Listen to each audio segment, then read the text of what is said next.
Hello दोस्तों, नमस्कार। मैं दीपक कुमार स्वागत करता हूं आपके अपने यूट्यूब चैनल गुरुकुल पॉइंट में। आज दोस्तों एक नया टॉपिक आया है और ये नया टॉपिक का ये पहला वीडियो है। इसके बहुत सारे वीडियो आपको मिलते रहेंगे। यानी कि उत्तर प्रदेश दरोगा का अगर आप भर्ती की तैयारी कर रहे हैं तो वहाँ से भारतीय दंड संहिता यानी जो धारा वरा से जो क्वेश्चन पूछे जाते हैं उसका यह वीडियो पहला वीडियो है। यानी ये क्वेश्चन बहुत इंपॉर्टेंट है आपके यूपीएसआई के एग्ज़ाम में बहुत बार यह प्रश्न लगभग 25 नंबर के क्वेश्चन आपके यहाँ से पूछे जाते हैं। तो इसका नया प्लेलिस्ट आपके गुरुकुल पॉइंट चैनल में बना देंगे। वहाँ से आप, ये पहला वीडियो है, इसके और वीडियो आएंगे, वहाँ से आप देख सकते हैं। यानी कि सबसे पहले हम जानेंगे कि मूल विधि जो धारा वरा होता है वो क्या होता है। यहाँ हम देखिए, सबसे पहले समाज है तो समाज में असंवैधानिक काम होना भी लाजमी है।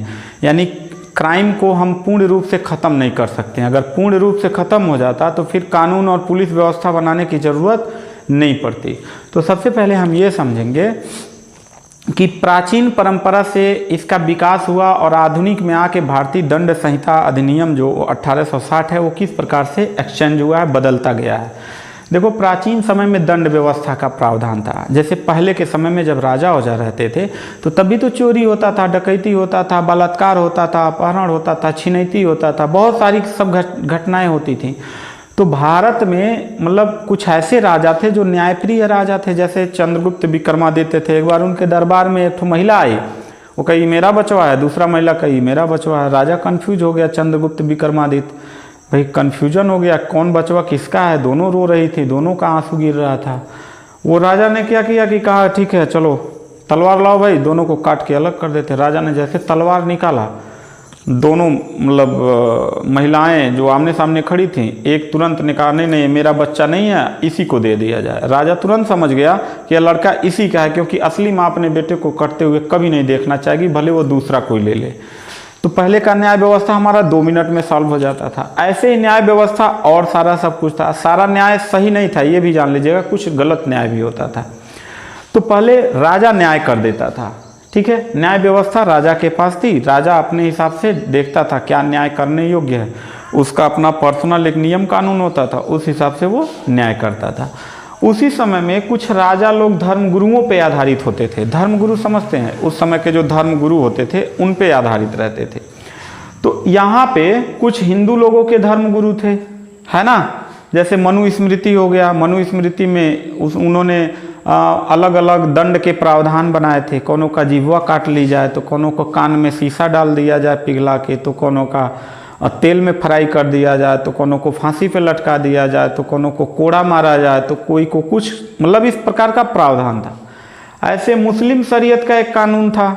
जैसे मान लो कि कोनो प्रेमी प्रेमिका का लव स्टोरी चल रहा हो, पकड़ा गए तो उसको ढेला मार मार के, ढेला मारना जानते हो, कंकड़ मार मार के मार डालो उसको, जैसे लैला मजनू का होता था। तो इनका भी अलग कानून होता था। ऐसे ही ईसाइयों का होता था, एक अलग कानून होता था, फिर सिखों का अलग कानून होता था, ठीक है। लेकिन यह कानून तब चलता था जब पहले की समय की बात है। लेकिन 1947 में जब देश आज़ाद हो गया तो हमको अपना संविधान बनाने को मौका मिला, है ना। तो 1946 से संविधान बनना शुरू हुआ और 1950 में आके 26 जनवरी को लागू हो गया। तो उस समय अब दंड व्यवस्था किस पे आधारित थी? संविधान के अनुसार आधारित की गई कि अब कोई राजा यानी कि कोई प्रधानमंत्री बनेगा वो अपने मर्जी से दंड नहीं दे सकता है, कोई धर्मगुरु के माध्यम से दंड नहीं दे सकता है। लेकिन अब सजा कौन निर्धारित करेगा? हमारा संविधान निर्धारित करेगा। तो उसी को समझते हैं कि संविधान का जो कॉन्स्टिट्यूशन है वो क्या करता है। देखो, मान लो कि आप खेत में गए हो और मेड़ काट रहे हो। मेड़ कटवा जानते हो ना, गांव में मेड़ कटवा, गांव में लगभग 90% झगड़ा जो होता है वो मेड़ कटवा के वजह से होता है। एक मान लो गया खेत में, मान लो एक खेत है, एक गया खेत में, इधर से काट रहा है, इधर से काट रहा है, दोनों में झगड़ा हो गया और उसके बाद कुदाल से मार दिया, दोनों लोग, घाव लग गया, चोट लग गया। तो ऐसे में क्या करिएगा? संविधान में जाइएगा। संविधान देश की बहुत बड़ी बड़ी समस्या है ना बाबू, छोटी से लेके बड़ी समस्या है। सबको संविधान में लिखिएगा तो गड़बड़ हो जाएगा, इतनी मोटी किताब हो जाएगी। तो मूल बातें केवल संविधान में लिखी गई हैं कि देश कैसे चलेगा, सरकार कैसे चलेगा, राज्य कैसे चलेगा, नागरिकता किसको देनी है, किसको नहीं देनी है, अधिकार किसका क्या होगा क्या नहीं होगा, संसद कैसे चलेगा, संसद में राज्यसभा, लोकसभा, राष्ट्रपति का कैसे कार्य होगा, केंद्र सरकार कैसे चलाया जाएगा, राज्य सरकार कैसे चलाएगा, कानून व्यवस्था क्या रहेगा। अब देखो संविधान में सिर्फ कानून का वर्णन कर दिया गया, अब इसके लिए अलग अलग किताबें बना दी गई हैं। ठीक है, अब जैसे मान लीजिए कि कोई मार दिया, 302 कर दिया, तो क्या करिएगा, संविधान में ढूंढिएगा 302 का कौन सा धारा लगेगा, तो धारा बाबू संविधान में नहीं है। याद रखिएगा कि संविधान में केवल 395 अनुच्छेद हैं, 22 भाग हैं बाबू। ठीक है, भाग मतलब अध्याय होता है, चैप्टर होता है, और उसमें पॉइंट बाय पॉइंट सब लिखा गया, 395 आर्टिकल लिखे गए, धारा कहीं नहीं लिखा गया। धारा के विषय में हम बाद में बात करेंगे। जैसे मान लो कि हमको कुछ ढूंढना है कि अस्पृश्यता का अंत किस अनुच्छेद में है, तो 17 में है, तो हम क्या करेंगे, डायरेक्ट किताब लेके और तुरंत हम पलट के 17 वाले पृष्ठ पे जाएंगे, तुरंत मिल जाएगा। तो हमारी सहूलियत के लिए बनाया गया है, यहाँ पे कहीं धारा वारा नहीं है। तो धारा कहाँ पे है देखो, इसके अनुसार समझते हैं। संविधान में ये बातें कह दी गई कि भाई कानून व्यवस्था रहना चाहिए, तो कानून कैसा होना चाहिए, तो देखो एक सिविल कानून होता है जिसको सिविल प्रोसीजर कोड कहते हैं। ठीक है, जैसे एक मान लीजिए सिविल लॉ है, ठीक, एक आपका प्रॉपर्टी लॉ है, एक आपका लॉ ऑफ कॉन्ट्रैक्ट है, एक आपका मुस्लिम पर्सनल लॉ है, एक हिंदू लॉ है। ये 5 किताबें अलग अलग हैं, बात समझ रहे हैं। सिविल प्रोसीजर कोड, ये मामला कोई भी मामला होगा तो ये जाएगा किस में, दीवानी में, CPC यानी सिविल प्रोसीजर कोड। ठीक है, यहाँ पे दंड नहीं दिया जाएगा, मुआवजा दिया जाएगा। जैसे मान लीजिए कि ये आपका प्रॉपर्टी लॉ है कि प्रॉपर्टी आप कोई खरीद रहे हैं, कोई मान लीजिए कि मतलब गलत तरीके से आपको प्रॉपर्टी दे दिया, गलत तरीके से धांधली कर लिया, तो इसको जेल नहीं भेजा जाएगा, इसको क्या किया जाएगा, मुआवजा लगाया जाएगा, है ना। जैसे मान लीजिए लॉ ऑफ कॉन्ट्रैक्ट, कोई कॉन्ट्रैक्ट हुआ है, मान लीजिए किसी बैंक के साथ कोई समझौता हुआ है किसी का, या किसी लोन, बड़ा लोन लेने वाला समझौता हुआ है, वो भाग गया, मतलब पैसे लेके भाग गया, तो उसको तुरंत सजा नहीं होगा, उसके ऊपर जुर्माना लगाया जाएगा, मुआवजा लगाया जाएगा। जब ये मुआवजा नहीं देगा तब इसके ऊपर तब क्या लगाया जाएगा, तब धारा लगाया जाएगा, तब गिरफ्तार किया जाएगा।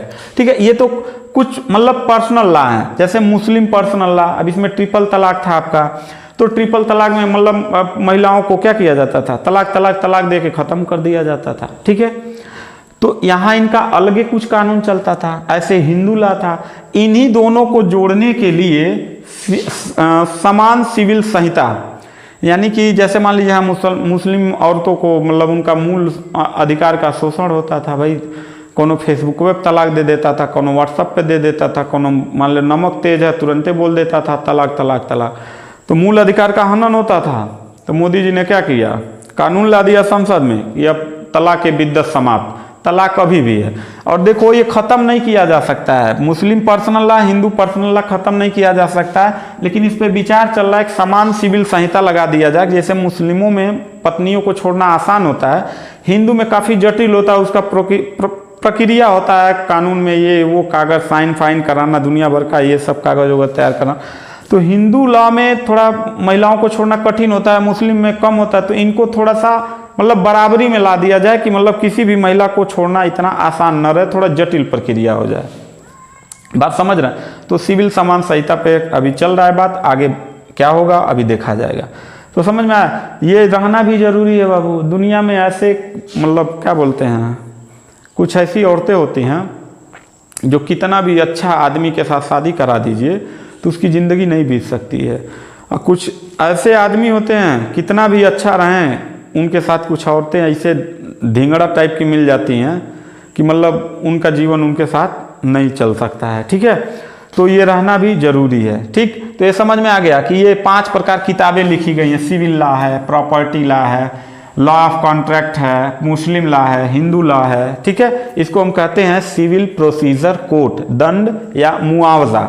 यहाँ पे दंड न देके मुआवजा दिया जाता है, जब मुआवजा नहीं देगा तब उसके ऊपर क्या किया जाएगा, तब धारा लगाया जाएगा। ठीक है, इसके बाद जैसे मान लीजिए कि इसी के बाद अब इसी में कोई सिविल लॉ तोड़ देता है, मान लीजिए कोई किसी को मार दिया है तो वो 302 कर दिया, तो इसके लिए भारतीय दंड संहिता यह किसके लिए है? पुलिस के लिए है बाबू। किसके लिए है? पुलिस के लिए है। भारतीय दंड संहिता यानी आईपीसी की धारा लगाया जाता है। अब इसमें धारा खोजा जाएगा। यहाँ पे क्या खोजा जाता था? यहाँ पे अनुच्छेद खोजा जाता था, यहाँ पे आईपीसी खोजा जाएगा, इंडियन पीनल कोड। इसको 1860 में जोड़ा गया था। अब इसमें बाबू लगभग 511 धाराएं जोड़ी गई हैं आईपीसी की धारा में। इंडियन पीनल कोड में लगभग 511 धाराएं हैं, ठीक है, लगभग 23 चैप्टर है। तो इन धाराओं में 302 हत्या किया है, कि हत्या का कोशिश किया है, कि बलात्कार किया है, कि अप्राकृतिक कृत्य किया है अथवा अपहरण किया है, ठीक है। ऐसे कुल मिला के धाराएं लिखी गई हैं। तो यहाँ पे कोई सिविल आपने तोड़ दिया, कानून लॉ को तोड़ दिया, पुलिस आपको 302 के तहत उठाएगी, खूब कचरेगी बाबू। तो देखो यहाँ पे दो तरीके से समझ लो कि जब पुलिस आपको उठा लेगी तो नियम है कि 24 घंटे के अंदर वो नज़दीकी न्यायालय के पास ले जाए।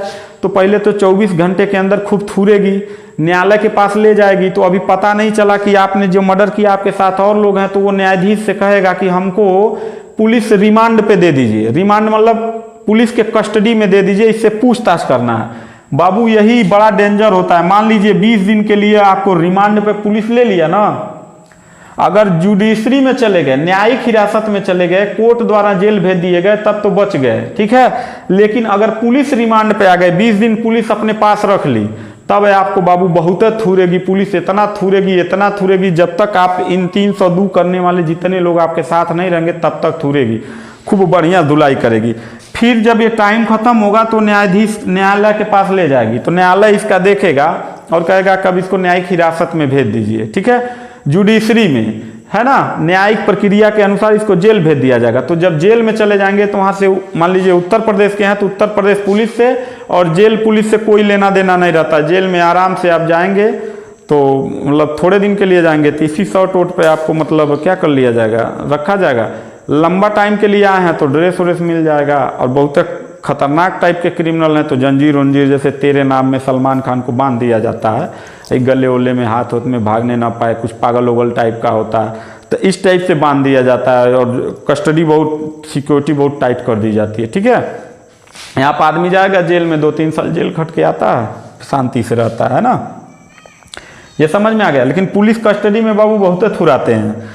ये हो गया इंडियन पीनल कोड। ऐसे कुल धाराएं हैं, इसके बारे में हम लोग जानेंगे। आज सिर्फ बेस आपका तैयार कर रहे हैं। इसके बाद बाबू मान लीजिए कि ये 302 का मुकदमा लिख के अपने सजा नहीं देगा, तब ये जाएगा कहाँ पे? कोर्ट में, न्यायालय में जाएगा। पुलिस ले जाएगी न्यायालय में धारा वारा लिख के, विवेचना करके, तब ये जाएगा जिसको बोला जाता है। तो न्यायालय का एक अलग प्रक्रिया होता है, मतलब किस प्रकार से सजा देना है, कब अपराधी को बुलाना है, कब गवाह को बुलाना है, कब इसका चालान करना है, किस जेल में भेजना है, क्या धारा लगा है, कब तारीख पड़ेगा, ये सब अदालती एक प्रोसीजर होता है जिसको क्रिमिनल प्रोसीजर कोड कहते हैं, CRPC कहते हैं, ठीक है। क्रिमिनल प्रोसीजर कोड, अदालती नियम इसमें होते हैं। अदालत का क्या क्या नियम होता है उसका वर्णन वहाँ पे है। फिर जब यहाँ से आपको 302 हत्या का मुकदमा लिख दिया गया, पुलिस सजा नहीं देगी, वो न्यायालय के पास ले जाएगी, वो प्रक्रिया चलेगा, पुलिस के पास बुलाएगी, पुलिस रिमांड पे मांगेगी, कुछ करेगी, क्या करेगी, वो एक प्रोसीजर होता है। न्यायपालिका का एक अलग प्रोसीजर होगा, पुलिस वाले का अलग प्रोसीजर होगा, और ये अलग किताबें होंगी। और प्राचीन व्यवस्था यह है और हमारा सब यह है, ठीक। तो एक बात समझ लो, यहाँ कोई भी जो चीज़ लिखा जाएगा, धारा फारा नियम कानून जो भी होगा, वो आपके संविधान से ऊपर नहीं हो सकता है। यानी सबका बाप कौन है? संविधान है। इसके दायरे से आप ऊपर नहीं जा सकते हैं। आई होप आप समझ गए होंगे।